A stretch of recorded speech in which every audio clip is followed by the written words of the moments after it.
नमस्कार, स्वागत है आपका डी फोकस में। मैं हूं प्रियंका। एक बार फिर घोषणा आई है और एक बार फिर पंचायत चुनाव को टाल दिया गया है। आपने बिल्कुल सही सुना, पंचायत चुनाव को टाल दिया गया है, जिसका कि लोग बेसब्री से इसके तारीखों की घोषणा के इंतजार कर रहे थे। ऐसे में सरकार ने पंचायत चुनाव टाल दिया है। सभी जो पंचायत चुनाव को लेकर इच्छुक थे वो जनसंपर्क में जुट गए थे। साथ ही सभी को ये उम्मीद थी कि 15 नवंबर यानी कि झारखंड स्थापना दिवस और बिरसा मुंडा जी की जयंती पर ये तारीखों की घोषणा की जाएगी पंचायत चुनाव को लेकर। लेकिन उससे कुछ दिन पहले ही पंचायत चुनाव को लेकर घोषणा की गई है और पंचायत चुनाव को टाल दिया गया है। प्रदेश के पंचायती राज मंत्री आलमगीर आलम का बयान आया है कि पंचायत चुनाव की होने की संभावना अब नए साल में ही है और अभी कुछ साफ साफ कहा नहीं जा सकता। सरकार का ये जो स्टेप है, एक बार फिर उसी तरह का माहौल प्रदेश में बनाया है जैसा कि माहौल एक बार बना था जब नगर निकाय चुनाव को टाला गया था। शर्मा जी, ऐसे में जो झारखंड सरकार की ये जो घोषणा है, इसके बारे में आप क्या कहेंगे? सबसे पहले तो प्रियंका, आज बाल दिवस है। उसकी डी फोकस चैनल की तरफ से समस्त बोकारो प्रदेशवासियों को बाल दिवस की शुभकामनाएं। और जैसा कि आपने कहा कि भगवान बिरसा मुंडा का जन्मदिन नहीं, जन्मोत्सव मनाया जाता है। वो भगवान है, महापुरुष है, उनका जन्मोत्सव मनाया जाता है। और लोगों को उम्मीद थी कि प्रदेश की जो हेमंत सोरेन सरकार है, कम से कम झारखंड स्थापना दिवस के दिन ग्राम की सरकार को, गांव की सरकार को ये सौगात देगी, पंचायत चुनाव की घोषणा कर। लेकिन जैसा कि आप बता रहे हैं कि अभी आपने सुनाया भी है, हमारे जो पंचायती राज मंत्री, गांव के जो पंचायती राज मंत्री है आलमगीर आलम साहब का, उनका बयान आ रहा है जिसमें वे साफ साफ कहते नजर आ रहे हैं कि सरकार प्रतिबद्ध है, चुनाव जरूर होगा।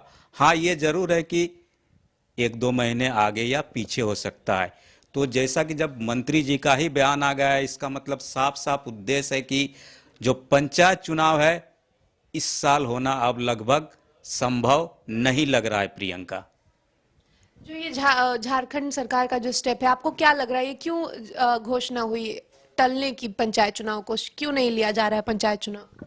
हाँ, ये बहुत अहम मुद्दा है। और इसको लेकर जैसा कि आप लगातार सोशल साइट्स पर देख रही हैं और जो मीडिया है, हमारे प्रिंट मीडिया, इलेक्ट्रॉनिक मीडिया, इसमें सरकार के कार्यों को लेकर लगातार सवाल उठ रहे हैं कि 2 साल में जो प्रदेश की हेमंत सोरेन सरकार है, इन्होंने क्या ऐसा कुछ किया कि लोग सरकार की तरफ आकर्षित होंगे। यहां तक कि खुद हेमंत सोरेन के परिवार से जुड़ी हुई सीता सोरेन सरकार के क्रियाकलापों पर उंगली उठा रही है। उनकी दोनों जो घर की ही सदस्य हैं, उनके भाई की बेटियां हैं, उन्होंने खुद एक संगठन भी गठित कर लिया है और बार बार वे कह रहे हैं कि वे अपने स्तर से राज्य के लिए नया कदम उठाएंगे। तो ऐसे में राज्य सरकार ने अभी यह निर्णय लिया है, झारखंड मुक्ति मोर्चा गांव की तरफ जा रही है, गांवों के लोगों के बीच जा रही है, अपना कार्यक्रम गांवों के लोगों के लिए कर रही है। तो वहीं जो उसकी सबसे बड़ी घटक है कांग्रेस पार्टी, वह भी अपने कार्यक्रम में व्यस्त है।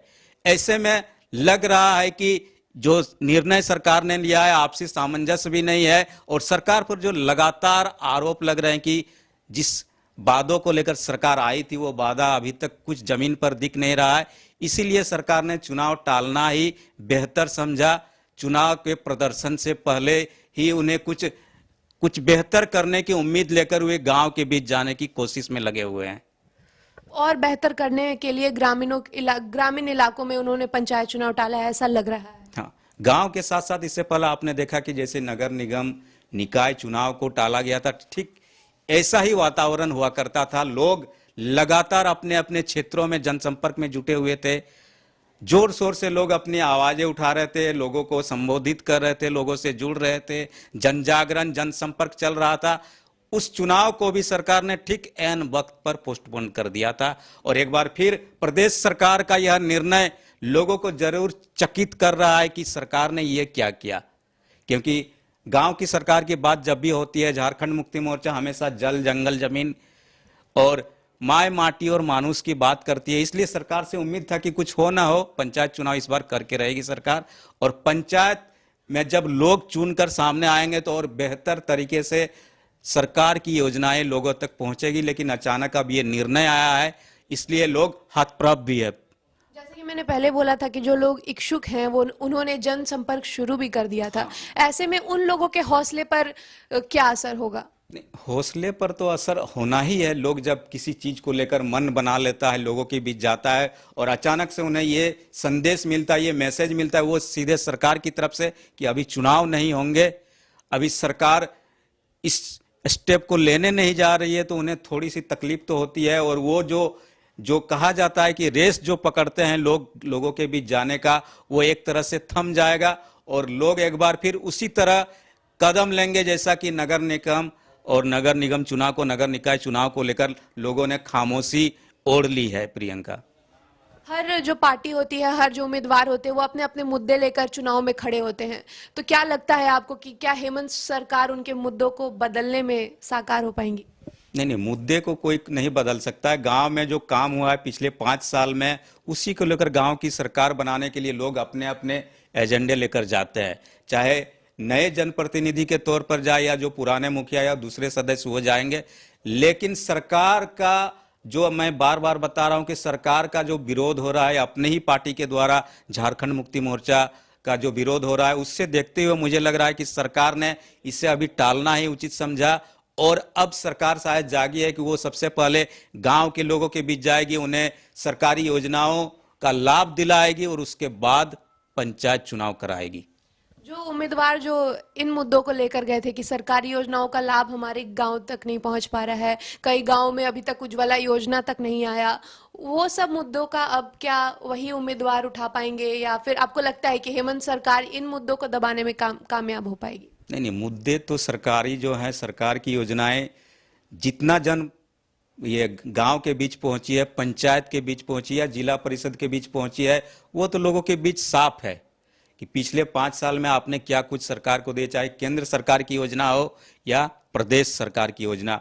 और अगर वो योजना गांव में नहीं पहुंची है, सरकार असफल रही है, तो सरकार के साथ साथ पंचायत के प्रतिनिधि भी इसमें जिम्मेदार माने जाएंगे। और जो नए प्रत्याशी के तौर पर मैदान में जब चुनाव जब भी होगा आएंगे, तो उसका बात तो उठेगी चलेगी और उस पर प्रत्याशियों को घेरने का काम, सरकार को घेरने का काम होगा। लेकिन सरकार का जो मेन एजेंडा अभी हमको लग रहा है कि वो जो अपने अंदर से ही उन्हें लोगों के विरोध का सामना, यहाँ तक कि विधायकों के विरोध का सामना करना पड़ रहा है, उससे लेकर सरकार असमंजस में है।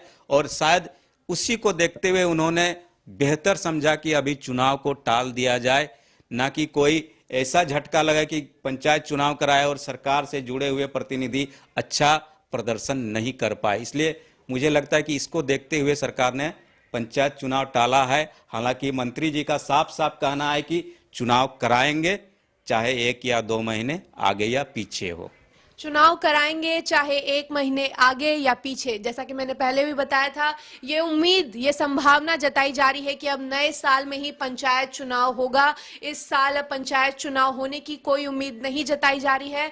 साथ ही ऐसी संभावना जताई जा रही है कि पंचायत चुनाव टालने का कारण विरोध प्रदर्शन था, यानी कि सरकार के खिलाफ जो लगातार अलग अलग लोगों के द्वारा, अलग अलग संगठनों के द्वारा जो विरोध जताया जा रहा था, उसे रोकने के लिए पंचायत चुनाव को टाला गया है। साथ ही जो जनसंपर्क में जुट गए थे, जो इच्छुक प्रत्याशी थे, जनसंपर्क में वो जुट चुके थे, उनके हौसले पर इससे काफी असर होने वाला है। कैमरामैन देवेंद्र के साथ मैं प्रियंका, डी फोकस।